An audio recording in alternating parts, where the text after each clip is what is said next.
लगभग 2300 वर्ष पुराना ये धर्मराजा सम्राट अशोक शासनकाल के समय का स्थापित किया हुआ है। तभी से ये यहाँ प्राचीन जगह, ये नर्मदा का किनारा, तपोस्थली जगह। तो उस समय जितने भी यहाँ 10 जो बौद्ध मठ यहाँ हैं इस जबलपुर की धरती पर, तो सब सम्राट अशोक के शासनकाल के हैं। लेकिन यहाँ अवैध लोगों ने अपना कब्जा बना के उस पर वो अपना अधिपत्य जमा के तरह से बन गए। जो आप एक पत्थर के सामने खड़े हो के गिड़गड़ा रहे हो, तो ऐसे लोगों में बड़ा मुझे नाज आता है कि तुम कैसे बुद्धिस्ट हो, कैसे तुम आईएएस बन गए हो, कि तुम अपने आप पे भरोसा नहीं करते हो।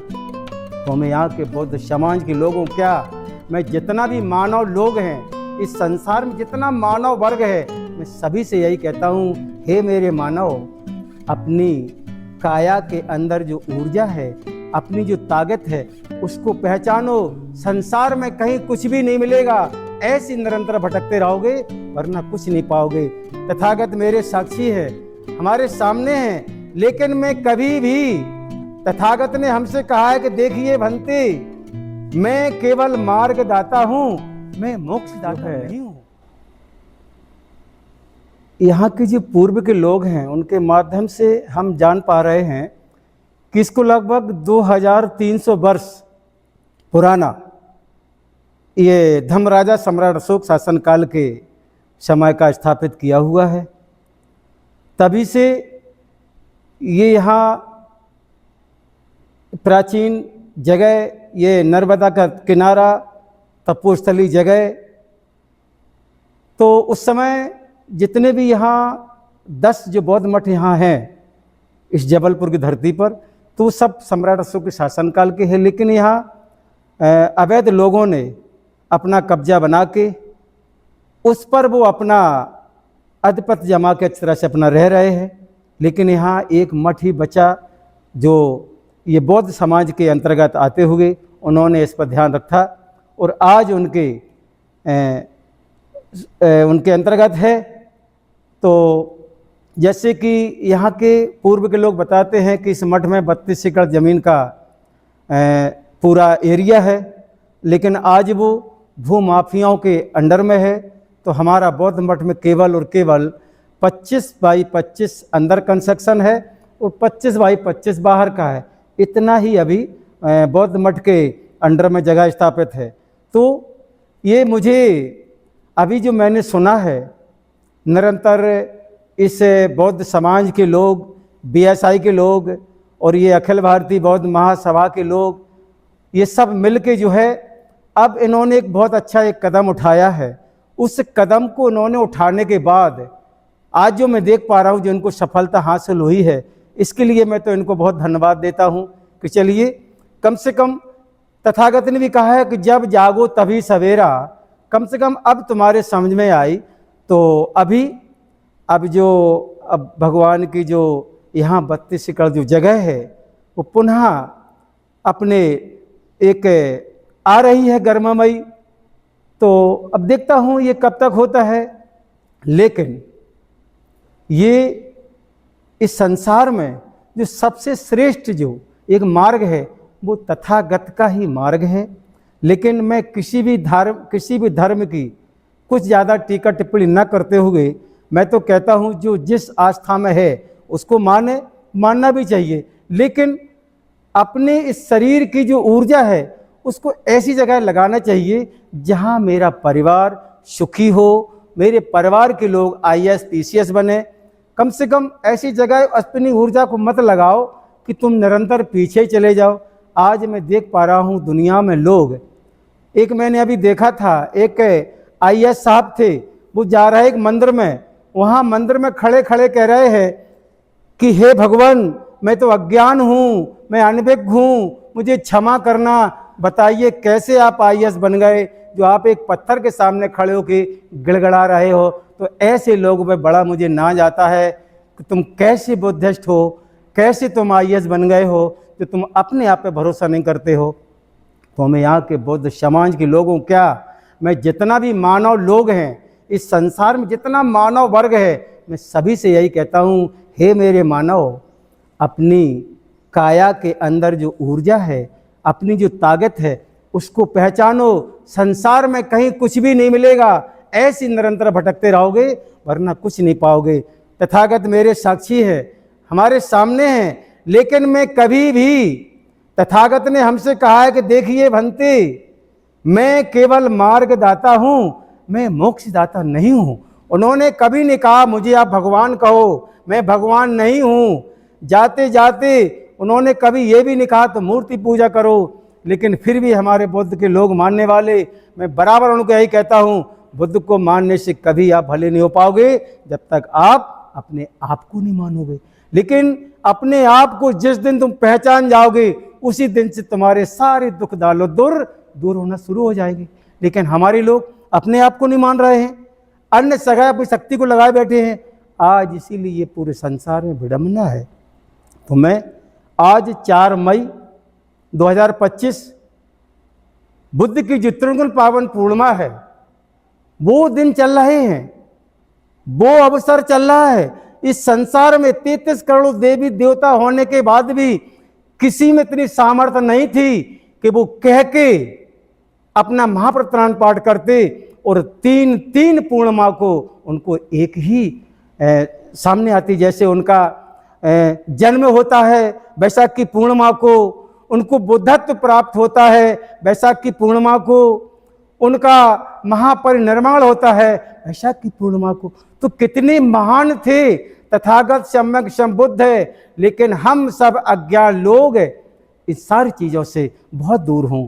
तो आज जो 4 मई का जो दिन है, रविवार का, जो आप लोग यहाँ इतना बहुमूल्य समय आपने दिया है, इसके लिए तथागत ही साक्षी है, वही आपका निर्णय करेंगे। हम तो केवल उनके एक संग के माध्यम से या उनके समक्ष बैठा हूँ, लेकिन किया हुआ कर्म कभी खाली नहीं जाएगा। ये संसार की भूमि कण कण उपजाऊ है, और उपजाऊ क्या है, बीज क्या है, बीज मेरे अंदर से जो मेरी वाणी निकलती यही मेरा बीज है। लेकिन आदमी सोचते मैंने बीज तो बोया ही नहीं, मुझे फल कहाँ से मिलेगा। मैं उन मूर्खों को समझाता हूँ, भगवान ने कहा है काया और वाणी और मन, जिनने ये 3 चीजें सुधार ली, उनका परिवार, उनका आने वाला भविष्य उज्जवल होता चला जाएगा। तो आज आप लोगों ने यहाँ आके अपना समय दिया, इसके लिए आपकी मैं मंगल कामना तथागत की ओर से करता हूँ। और मेरे अंदर तो चल रहा है कि हो सकता है कि ये समय अब नज़दीक आ गया है, हो सकता है कि आपकी सफलताएं सफल हों, आपका किया हुआ जो कर्म है, मैं सोचता हूं कि हो सकता है सफल हो, और होना भी चाहिए। अरे समय तो लगता ही, अच्छे काम में समय लगता ही है, बस आप इंतजार करिए, लेकिन नेगेटिविटी मत करिए, घर में छुप के मत बैठिए। कम से कम हफ्ते में एक बार इस बौद्ध मठ के धरती पर चक्कर लगा ही करो। आप लोगों की वजह से मैंने ये आसन यहाँ रखे हैं कि इतवार को आओ, यहाँ कम से कम आधा घंटा बैठो, भगवान के प्रति, बुद्ध धम्म संघ के प्रति आप ध्यान करिए, क्या मिलता है आपको, खुद देखिए आप क्या मिलता है। तो शेष जो जीवन बचा है, मैं आपको लिखित गारंटी दे सकता हूँ, अगर आपने आज से बुद्ध के प्रति समर्पित भाव से शेष जीवन अगर समर्पित कर दिया, तो आपके शरीर पर कभी कोई दुख दालो दूर नहीं आ सकता है। ये मेरा खुद का अनुभव है। लेकिन कौन ध्यान देता है? कोई ध्यान नहीं देता है। जैसे बुद्ध पूर्णिमा आ रही है, तो बुद्ध पूर्णिमा का मतलब ये थोड़क है कि आई और गई, अपने विचारों को बदलिए, अपने विचारों को और मजबूत करिए। बुद्ध पूर्णिमा कहती है कि हमने जो गलतियां अभी तक की हैं, उन गलतियों पर मैं सुधार करते हुए अब मैं बुद्ध पूर्णिमा से एक कसम खाता हूं अपने आप में, मैं एक दृढ़ संकल्प करता हूं कि अभी तक जो हमसे ये गलतियां हुई हैं, अब मैं गलती कभी नहीं करूंगा। इस तरह से जो विचार अपने अंदर संकल्पित करता है, वो इंसान कभी दुख के काल में नहीं जा सकता है, वो हर समय सुख की ओर बढ़ता ही रहेगा। ये नैसर्गिक धम्म है, ये कुदरतन धम्म है, ये प्राकृतिक धम्म है। लेकिन कौन जानता है तो मुझे बड़ा अफसोस होता है, बड़ा दुख होता है यहाँ के बुद्ध के अनुयायियों को, बुद्ध को मानने वालों को, कि तुमको कैसे समझाऊं, मैं क्या करूं। एक लाख पर एक भंते अगर इस तरह ठोका पीटी करे वो, तो आप लोग खुद सोचिए मैं कितना अच्छा हूं। तो मुझे तो बड़ी शर्म आती अपने आप में। तो फिर भी मैं भगवान से कहता हूं, हे तथागत, उनको सद्बुद्धि आप दीजिए, तभी तो वो आगे आएंगे। क्या करूं, वो तो अनभिज्ञ लोग हैं, अनभिज्ञ लोग हैं, रिटायरमेंट भी हो गए, फिर भी उनको समझ नहीं आ रहा है। अपना ही पेट भर पा रहे हैं, अन्य को नहीं देख पा रहे हैं। उनका अतिथि आ गया तो ठीक है, नहीं आ गया अड़ोसी पड़ोसी सुने कोई मतलब नहीं। मैं कहता हूं तुम भूखे रहो, ये मेरा अनुभव है, आप भूखे रहो। अगर आपने पड़ोसी का पेट भर दिया, इससे बड़ा भगवान संसार में कोई दूसरा नहीं है। तो इन सारी चीजों को कौन समझेगा, आप लोग ही समझेंगे, लेकिन आप लोग नहीं समझते हैं। तो मैं क्या करूं।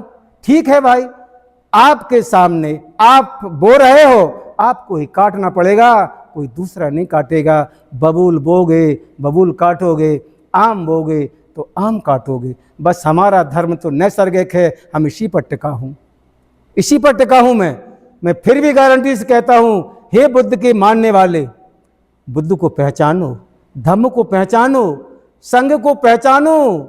जो तथागत भगवान बुद्ध ने जो आपको एक संघ बना के दिया है, करोड़ों लोग अरहंत होके वो संघ है। तुम संघ के केवल जाप ही करते रहो, मत मानो, स्मरण करते रहो संघ का, तब भी तो आपका कल्याण हो जाएगा। लेकिन नहीं, अपने रंग में मस्त है आदमी, और तभी तो आदमी आज ध्वस्त है, ध्वस्त है, अपनी ऊर्जा को नहीं पहचान पा रहा है। तो मैं क्या कहूँ इन भोले भाले अपने बुद्ध के अनुयायियों को। मुझे तो बड़ा तरस आता है। जब यहाँ पानी टपकता था, तब बुद्ध के लोगों को मुझे बड़ा आभार होता था कि क्या करूं, किसके घर में चला जाऊं। तो हम तो इनको दोषी मानता था, भगवान को। भगवान क्या करूं, आप ही जाइए घर घर लोगों को एक स्वप्न दीजिए। और भगवान ने मुझे स्वप्न में कहा है कि तुम जाइए या मठ में, वहीं करिए वर्षावास। तो मैं वर्षावास करने यहाँ गया हूँ, यहाँ आया हूँ, तो आज यहाँ ये चीज़ दिख रही है। और अगर नहीं आया होता तो ये कुछ नहीं होता यहाँ। तो जहाँ आदमी जाता है, जहाँ मानव जाता हूँ, व्यवस्थाएं पहुँच जाती हैं और सारी गतिविधियाँ वहाँ सुचारू रूप से चलने लगती हैं। तभी आज आप लोग आज यहाँ आए हैं। तो हम तथागत कोर्स से आपको सबके बहुत बहुत मंगल कामना करते हैं, जो आज आपने ये अपना बहुमूल्य समय दिया है। इसके लिए जितना भी मैं कहूँ उतना भी कम है। आपका आज का ये पुण्य कर्म का फल संसार में कोई टालने वाला नहीं है, आपको तो मिलना ही है, यही बस कर्म है। लेकिन आदमी कहता है बस हमारे घर में गठरी आए तभी मैं मानूं कर्म है। हम तो कहते अगर काया से आप दुखों से मुक्त हो गए, रोगों से मुक्त हो गए, तो यही तो सुख की कामना। और क्या सुख की अनुभूति क्या है, हमारे शरीर में कोई रोग ना हो, मुझे यही सुख की अनुभूति है। हम 64 वर्ष के हो गए हैं, हम दौड़ के सीढ़ियों पर जाता हूं, दौड़ के सीढ़ियों पर आता हूं, 32 साल लड़के यहाँ हाँपते हैं, तो क्या है, यही सुख की अनुभूति है, कहीं कुछ नहीं है। और संसार में सब खोखलापन है। बस अपने आप को जीतो, अपने आप को मानो, बस यही धम्म है। तो मैं सबकी मंगल कामना करता हूँ, मैं यहीं रुकता हूँ और तथागत से। बौद्ध मठ बनाने का उद्देश्य जो है, धर्मराजा सम्राट अशोक ने जो 84,000 जो बौद्ध मठों का जो एक चयन किया है, जो बना के दिया है, वो इसीलिए कि कम से कम आने वाली पीढ़ी इन मठों को, इन विहारों को, इन प्याऊओं को, इन अस्पतालों को देख के उनके अंदर एक ऊर्जा हो कि हमारे पूर्वजों ने हमको ये एक बौद्ध मठ बना के दिया है, और ये प्याऊ बना के दिया है, ये धर्मस्थल बना के दिया है, ये स्कूल बना के दिया है, तो उससे सीख मिलती है। लेकिन हमारे लोग ये 84,000 जब स्तूप बन चुके थे, तब जो है आदेश किया था कि महाराज आपके स्तूप सारे बन चुके हैं, तब जो है ये पूर्ण अमावस्या के दिन पूरे भारत में इस खुशी में दीप प्रज्वलित किए गए थे, दीप को जलाया गया था। तो उन लोगों ने उस दीप का महत्व बदल दिया है और ये अपना ये दीप प्रज्वलित करने लगे। तो इस तरह से जो 14,000 स्तूप का जो सम्राट ने जो चयन किया था, लोगों को बना के दिए थे, ये हम सब लोगों के लिए ये बहुत बड़ा ऊर्जा का ही संदेश है। इससे मुझे बहुत कुछ सीखने को मिलता है। अगर ये मठ नहीं होता तो मैं यहाँ क्यों बैठा होता। तो जहाँ जहाँ भी पूर्वजों की विरासतें हैं वो हम सब लोगों को याद दिलाती हैं कि तुम्हारे पूर्वज तुम्हारे लिए कितने अग्रणी थे, आपके लिए कितने आपको चाहने वाले थे, लेकिन आपने उस विरासत को कुछ न समझते हुए आज सब खंडहरें बदल गई हैं। तो बस यही सब है, ठीक है। लेकिन अब जो आंदोलन वहाँ चल रहा है, आंदोलन का मतलब अब जैसे 1949 का जो एक्ट है, आंदोलन तो केवल एक एक्ट पर निर्भर है, आंदोलन कुछ नहीं है। आंदोलन तो हम इसलिए आज वहाँ बैठे हैं, 12 फरवरी से संघ बैठा है, वो इसलिए बैठा है कि कम से कम जो तुम्हारे जो समिति बनी हुई है, 4 तुम्हारे ब्राह्मण समाज के 4 है और ये बौद्ध समाज के जो 4 का जो टोली बनाए हो, तो ये केवल और केवल एक उन्होंने भ्रमित कर दिया है ताकि तुम समझो कि बुद्ध का मठ तुम्हारे कब्जे में है, लेकिन ऐसा कुछ नहीं है। जो वहाँ महीनों में कम से कम करोड़ों का जो दान आता है, वो ये हिंदू पद्धति के लोग सब मिल बांट के खा रहे हैं। तो वो काहे को, जैसे 12 फरवरी से अभी तक हमारे लोग बैठे हैं, मैं तो कहता हूँ और भी बैठे रहेंगे, लेकिन अपनी जो उनको मिल रही है संपत्ति, वो काहे के लिए ऐसे, वहाँ का पूरा पोजीशन हिंदू के अंडर में है, वहाँ का डीएम हिंदू होगा, ऐसा वहाँ की मान्यता है। और 1949 जो एक्ट बनाया है, ये तो संविधान के पहले लागू कर दिया था, बना दिया था। ये कोई नहीं, ये तो केवल एक्ट करता है किस पर निर्भर, हमारे जब तक सांसद नहीं पहुँचेंगे, हमारे जब तक विधायक नहीं पहुँचेंगे, तब तक ये एक्ट खत्म कैसे होगा। एक्ट तो सांसद में खत्म होगा, 2-4 एक्ट हमारे सांसद पहुँच जाए, एक्ट खत्म हो जाएगा। लेकिन फिर भी हम लोग संघर्ष कर रहे हैं। उन लोगों के शायद मन में ऐसी जिज्ञासा हो कि भाई नहीं, जैसे हम लोग क्वेश्चन उठाते हैं, भाई ठीक है तो हमारे यहाँ बैठे हो, हमको वहाँ अधिकार दीजिए, मथुरा में दीजिए, अयोध्या में दीजिए, वहाँ भी हमको बैठा लीजिए, वहाँ हमको देते नहीं है। और हमारी जो विरासत है उस पर आप 4 इनको बैठा लीजिए। तो इस तरह से वहाँ से लाखों जो दान आता है, उस दान से, ऐसे अभी जो यहाँ अयोध्या का जो मंदिर बना था, उसमें मेरे ख्याल में इन्होंने 30 लाख रुपए दिया था। तो कहाँ से दिया था? ये सब पैसा वही आता है, हमारे ट्रस्ट जो बाहर से आता है, वही ये पैसा देते हैं। ऐसा नहीं है जो लोग कह रहे हैं कि दान के लिए कर रहे हैं। हम दान के लिए आंदोलन नहीं कर रहे हैं भाई, हम तो अपनी विरासत को बचाने के लिए कर रहे हैं। हम तो उन ब्राह्मणों से मुक्त करने के लिए कर रहे हैं। हम तो केवल हमारा पूरा जो समाज है, जो बुद्ध के लोग हैं, केवल हमारा संघ वहां बैठे, हम तो इसलिए कर रहे हैं। हम इसलिए नहीं कर रहे हैं भाई, वो इसीलिए तो इसको नहीं सुन रहे हैं। अभी तक तो वो कभी का कहते थे भाई ठीक सौंपो, अपने अंडर में ले लो, लेकिन वो नहीं दे पा रहे हैं कि कितना, अब तो उनको जो रस पड़ गया है, जो उनको एक चखने को जो स्वाद मिल गया है, वो कैसे छोड़ सकते हैं वो, इसीलिए उसके पीछे पड़े हैं। नहीं तो केवल और केवल 1 सेकंड का काम है। क्या है?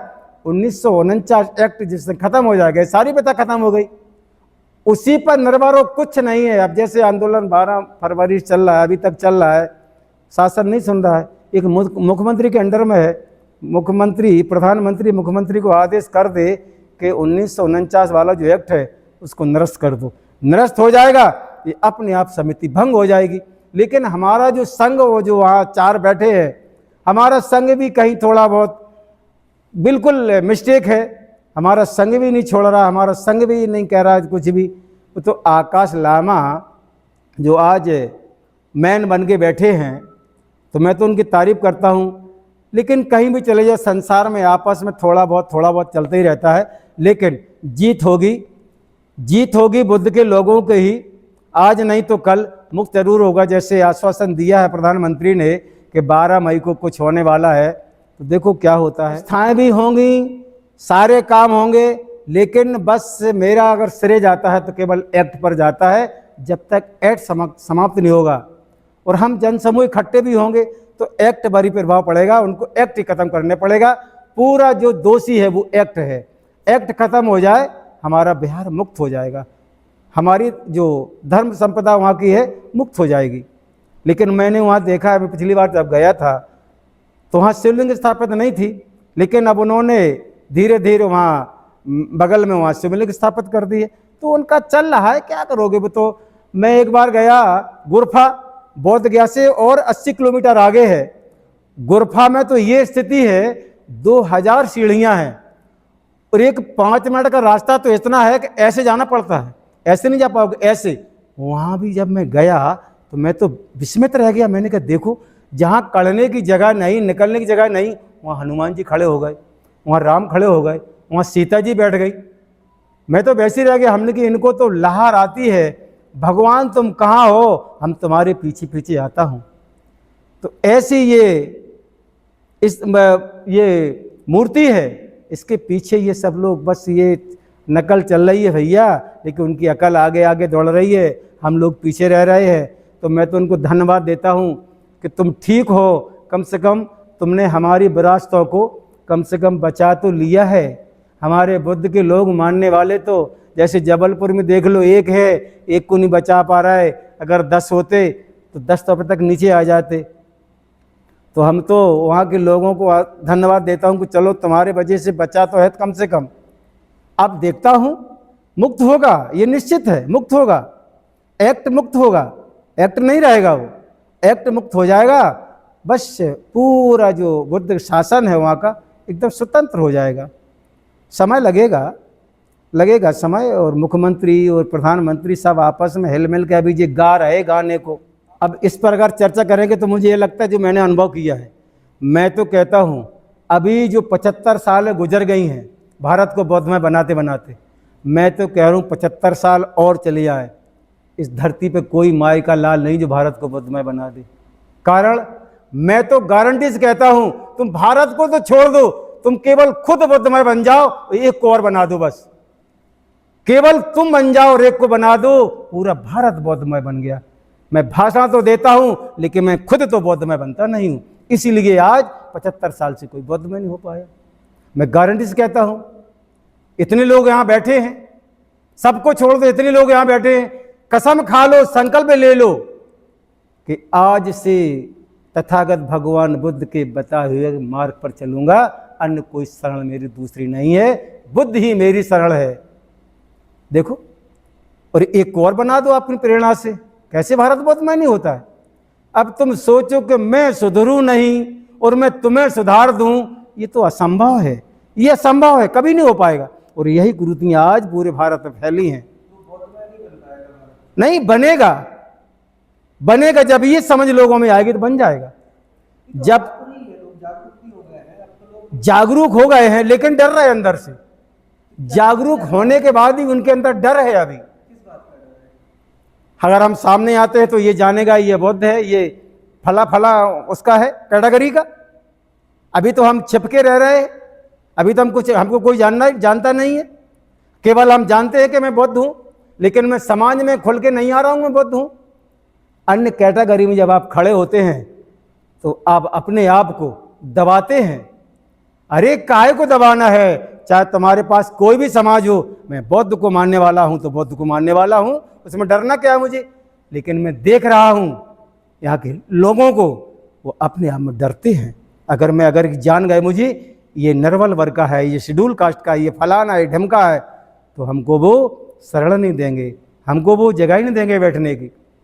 ये लोगों के अंदर मानसिकता भरी है। जिस समय ये मानसिकता खत्म हो जाएगी उस समय भारत को बुद्धमय बनने में, बस मैं कह रहा हूं डंके की चोट से 1 घंटे के अंदर पूरा भारत बौद्धमय बन जाएगा। 1 घंटे के अंदर, बस तुम ठान तो लो मन में। जिस दिन लोग ठान लेंगे, जैसे नरेंद्र मोदी ने थाली नहीं पिटवाई थी, ऐसी थाली पिट जाएगी, हर घर में सभी लोग बुद्ध को फॉलो करने वाले हो जाएंगे। बस आज भी मैं देखता हूँ शादी करते लोग बौद्ध धर्म से, लेकिन घर में जाके फिर उनके यहाँ वो चलती है पार्टी, देवी देवता पूछते लोग, कहाँ से बौद्धमय है, कहाँ से बौद्ध है तुम। तो ये बहुत नाजुक है, होगा, ये निश्चित है भारत बौद्धमय होगा। और जो भगवान ने जो अपनी भविष्यवाणी में कहा है वो सारी चीज़ें बिल्कुल सामने आती चली जा रही हैं। 84,000 पहले आदमी की आयु हुआ करती थी, घटते घटते आदमी की आयु 10 वर्ष रह जाएगी। 10 वर्ष में शादी विवाह बाल बच्चे सब होंगे, पूरा विनाश हो जाएगा। इसके बाद में मैत्री बुद्ध आएंगे, तब ये फिर संरचना शुरू होगी। तो इसके पहले पूरा भारत बौद्धमय होके पूरा भारत बौद्धमय होगा। ये लोग कितना भी फड़फड़ा लें, कितना भी पंख फैला लें, कुछ भी होने वाला नहीं है। पहले हमारे लोग अनभिज्ञ थे, अज्ञान थे, इसलिए हमारे पूर्वजों ने तमाम तरह की ये झेली हैं व्यवस्थाएं। लेकिन आज अगर वो चाहें कि हम हिंदू राष्ट्र बना लें, ऐसा असंभव है। चिल्लाते रहें, कुछ नहीं होगा। भारत बुद्धमय ही बनेगा और बुद्धमय बन के ही रहेगा। बस हमारे लोगों में अभी थोड़ी शिथिलता है, अभी थोड़ी समझ कम है, वो समझ रहे हैं, लेकिन फिर भी एक दूसरे को देखते देखते अपने आप को कहीं ना कहीं मजबूत कर रहे हैं। वो समझ आ रही लोगों में, भारत बुद्धमय बनेगा। तो इस बात को नकारते हैं, इसलिए कि जब कुछ जानना नहीं है तो सीधा नमावतार बताना है। अरे भाई, नमावतार बताते हो तो कम से कम शरण तो दो उनको। तुम नमावतार भी बताओ और तुम सीधे बल्लम लाए खड़े हो कि हम बुद्ध को मानते नहीं हैं, हम इन लोगों उनके समाज किसी को मानते नहीं हैं। इधर लाभ के लिए तुम नमावतार बता रहे। आप ये बताओ, एक माँ के पेट से जन्मा हुआ बालक अवतार कहाँ से हो जाएगा? उसको अवतार दिखा रहा है। वो तो इतना श्रेष्ठ थे, उनकी पारमिताएं इतनी अटूट थी, उन पारमिताओं से तथागत कहलाए वो। जैसे बाबा साहब बोधिसत्व बन के गए हैं, उनकी 10 पारमिताएं पूर्ण थीं तो बोधिसत्व रहे। अब धीरे धीरे धीरे धीरे जब उनकी पारमिताएं और बढ़ेंगी तो आगे वो भी अनंत हो गए जाएंगे जाके। वो भी फिर भी 10 पारमिताएं भी तो पूर्ण करना बहुत असंभव है। तो यहाँ तो पूरा खेल पारमिताओं पर टिका है। भगवान जो अरिहत सम्यक संबुद्ध थे, 27 जो बुद्ध होके मर गए तो यही थे वो। लेकिन अब कौन समझाए उनको? सीधा कहते तो नमावतार है विष्णु के। ऐसा कुछ नहीं है भाई। मैं तो इसको बहुत ऐसे लोगों को मानता हूँ तुम्हारे अंदर बुद्धि है ही नहीं, बिल्कुल बुद्धि नहीं है।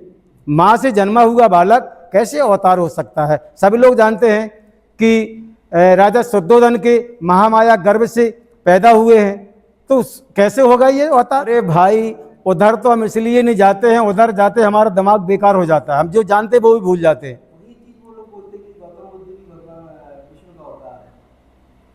अब वो इस बात को, जैसे कोई अगर इस बात को जानना चाहता है तो वो आगे सामने शास्त्र तो करें कि अगर हम जैसे कहते हैं कि हम उधर नहीं जाते हैं भाई, जैसे उनका शास्त्र कहता है कि वो ब्रह्मा के मुख से ब्राह्मण पैदा हुआ है, तो बताओ इस बात के संसार के जो बुद्धिजीवी लोग उनको अगर बैठा लो, अगर वो कह दें कि मुख से पैदा हुआ है, हम मान लेंगे कि तथा कहते हैं विष्णु के अवतार, हम मान लेंगे। जंघाओं से वैसे पैदा हुआ है, छत्री भुजाओं से पैदा हुआ। भाई, जो जगह जहाँ से भगवान ने नियुक्त की है वहाँ से तो पैदा होने में कितनी कठिनाइयाँ होती हैं। ये लोग अपना षड्यंत्र फैला रहा है, तो उधर तो हम बिल्कुल जाते नहीं हैं। मैंने अपना अनुभव किया, उधर हम जब जाते हैं तो हमारा दिमाग बहुत बेकार, बहुत बेकार, कुछ नहीं जानते, बस सब भूल जाता हूँ मैं कि ये तो सब हमको भटकाना है साहब। भटकाने के अलावा कुछ नहीं है। आप खुद सोचिए कि कैसे ये विष्णु का अवतार हो सकते हैं। ये सब भटकाने वाला रास्ता है। किसी तरह से हम इसको भटका के अपने में इनको मिला के और हम ऐसा कर दूं। हमने जो अनुभव किया, हम तो ये सोचते हैं ये उनका दोगलापन है, ये उनका दोगलापन है। जैसे भारत में विदेशों में जाते हैं तो काहे के लिए कहते हैं कि हम बुद्ध की धरती से आए? वो केवल और केवल इसलिए कहते हैं कि इधर से मुझे मेरा नाम हो, और बुद्ध को कहने से उधर के इतने लोग इतने लोग दानी हैं कि अगर आपने कह दिया कि मैं बुद्ध की धरती से आया हूँ, बुद्ध को मानने वाला हूँ, करोड़ों दान देने वाले वो लोग हैं। करोड़ों रुपए आता तो फिर जाता कहाँ है? वो तो खर्च नहीं होता है। करोड़ों का दान लेके आते हैं तो आप देखते रहे हो कहाँ जा रहा है। आपके यहाँ कितनी बड़ी पार्टियां बन गई हैं, अडानी अंबानी शरीर से, किनको भला कर रहे हैं, कहाँ जा रहा पैसा? डाइवर्ट कर ही रहे उधर, सब पैसा उधर जा रहा, कहाँ जा रहा पैसा? वो इतना दान लाते उधर से कहाँ जा रहा? तो इधर अगर आप उधर कहते हो, अगर दोगलापन ना होता, मैं तो कहता हूं आप साफ अगर ना होता, फिर बुद्ध की धरती पे आके ये क्यों बुद्ध गया की धरती को आप मुक्त नहीं कर रहे इस एक्ट से? घोषणा कर दो तुरंत कि मैं बुद्ध की धरती से आया हूं और बुद्ध की धरती को मानता भी हूं, और देखो सब वहां बिल्कुल अमन चैन है बुद्ध के शासन काल में, और यहां एक दूसरे को तुम भड़ा रहे हो, एक दूसरे पर संघर्ष कर रहे हो, एक दूसरे को तुम आपस में मरवा रहे हो। यहाँ यही चल रहा है। शासन क्या इसलिए बनाया जाता?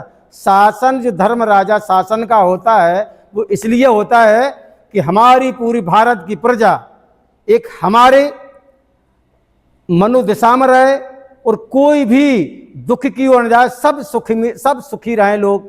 लेकिन यहाँ सब वो बन गए मुख्यमंत्री तो उन्होंने इधर वो करने लगे, तुम करके गए मैंने मैट दिया। तो बस यही द्वेष भावना चल रही है। हमने अच्छा बनाया, तुमने उसको लिपापोती करके तुमने बदल लिए। तो ये सरकारें, राजनीति इतनी गंदी है कि इससे गंदी मुझे कोई चीज़ नहीं लगती है। बौद्धों के हाथों में आएगा, सच्चाई कभी छुप नहीं सकती है, बौद्धों के हाथ में आएगा, बस धैर्य रखना पड़ेगा, धैर्य रखना पड़ेगा, बौद्धों के हाथ में आएगा। ये मेरा विश्वास है कि बौद्ध का जो स्थल है, बौद्ध की जो एक वहाँ ज्ञान प्राप्त की जो स्थली है, वो फिर पुनः बौद्धों के हाथ में होगी। सभी मुक्त होंगे, सभी मुक्त होंगे। इस पूरे भारतवर्ष में जितने भी सम्राट अशोक के शासनकाल के जितने भी बौद्ध स्तूप, बौद्ध मठ, तमाम तरह, जैसे इसी को ले लो, ये बहुत सभी, जिस दिन बौद्ध विहार मुक्त हो जाएगा, महाबोधि महाबौद्ध विहार जब मुक्त हो जाएगा, सभी ये मुक्त हो जाएंगे, सब अपने गर्ममयी सब ऊपर उसमें आ जाएंगे चेहरे में। तो बस इंतजार है, इंतजार है। लोग समझ रहे हैं, लोग समझ रहे हैं, लोगों में पॉजिटिव हो रही है, अपना लोग दिमाग लगा रहे हैं और सब अच्छा कर रहे हैं और मुक्त होगा। ठीक जी, मंगल हो सबके लिए। मैं तथागत से मंगल कामना।